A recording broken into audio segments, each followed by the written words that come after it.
Physics might show us the universe's basic building blocks, and biology lets the universe understand itself. But chemistry is where all the fun happens in between. We have thousands of chemical reactions going on inside us every second, but it's the ones we've mastered with our hands in labs and workshops and factories and even kitchens that have made humans what we are today. A few chemical technologies have made such an explosive change in how we live that they've altered the very trajectory of humanity. Here's 6 chemical reactions that changed history. Fire was our first foray into chemistry, for better and for worse. Whether it's animal, vegetable, or whatever's in Hot Pockets, cooking our food makes it easier to digest. We get more nutrition for a lot less work. But there's a different bit of chemistry that turns food from simple nutrition into something fun to eat. In 1913, a French chemist named Louis-Camille Maillard described the most delicious reaction that I know of. Pretty much everything we cook contains sugars and amino acids, and when they react at high temperatures, the result is, well, hundreds and hundreds of complex flavor compounds. It's what browns grilled hamburgers, puts crispy crust on pizza, the golden edges on French fries, Sorry, I got a little carried away there. Anyway, sure, harnessing fire made food more digestible, but the Maillard reaction made it more fun to eat and to drink. Because really, where would we be without roasted coffee? Dogs and cats living together, mass hysteria. They say sticks and stones can break bones, but metal does it better. If your ancestors didn't figure out the chemistry of bronze, they were probably conquered by someone who did. The only pure metals that Earth has any good amount of are copper, gold, silver, and platinum. But unfortunately, they're all either too valuable, too heavy, or too soft to make good pokey sticks with. Beginning 5,000 to 6,000 years ago, people began alloying or mixing copper with elements like tin to make bronze, a step up in hardness and durability from pure copper. It was later replaced by iron in most uses, but bronze was the beginning of humanity's heavy metal stage. You like Civilization? I'm a big fan myself, and one reaction above all others made it possible. As the poet John Ciardi put it, fermentation and civilization are inseparable. Our ancestors eventually got tired of chasing dinner and were finally able to put their roots down by putting some roots down.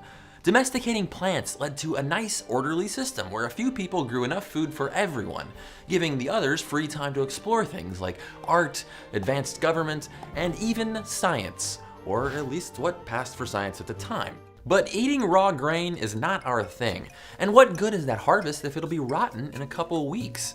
By harnessing fermentation and converting sugars into acids, alcohol, and gas, our ancestors let tiny creatures they had no idea even existed turn fruit and vegetables and grain, even milk, into forms that were tastier and lasted longer.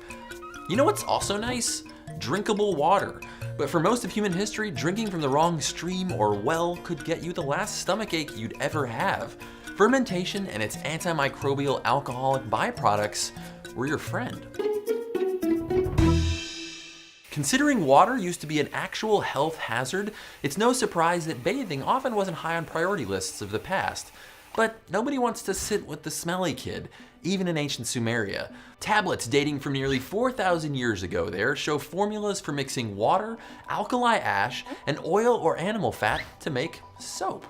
Plant and animal oils are triglycerides, a glycerol molecule plus 3 fatty acids. You break them apart with the alkali base, and you get fatty acid salts, the key ingredient in soap, because they dissolve both ways.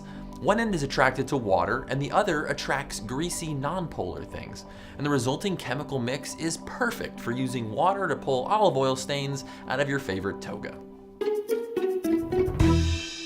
Newsflash, computers are a big deal, and neither cell phones or smart thermostats would be possible without silicon chips. Silicon is actually super easy to find, but to be used in chips, it has to be super pure. How pure? At least 9 nines pure. But that's not even the hard part. Pure solid silicon is a mass of billions of separate crystals.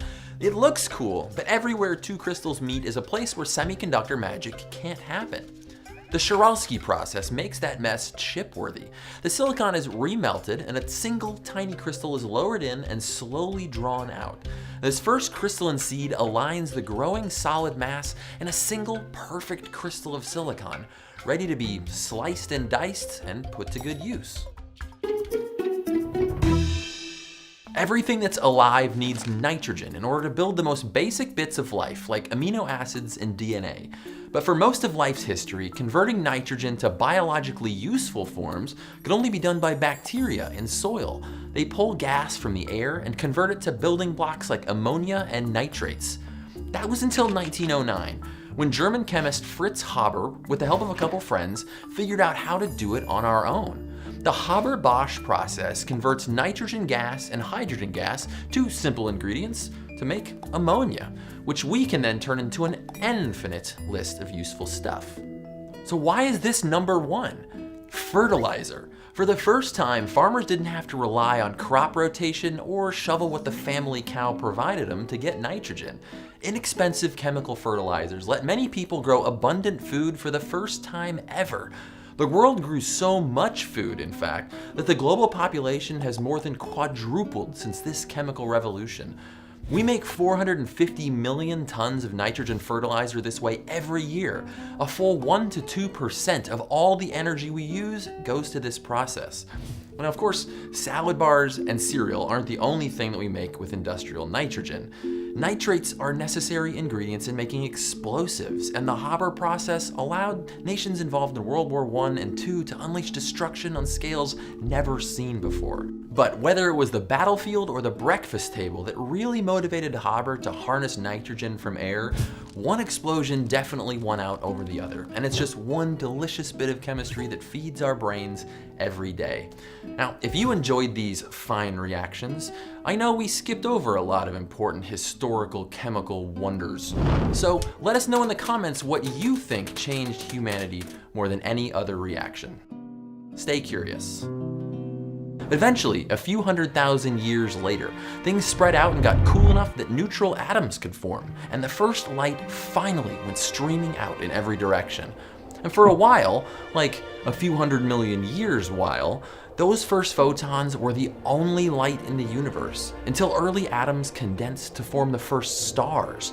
Today, light from stars is the only glow we can see in the night sky, but in every direction, hiding in the background, is the first light, the earliest picture of the universe that we can see.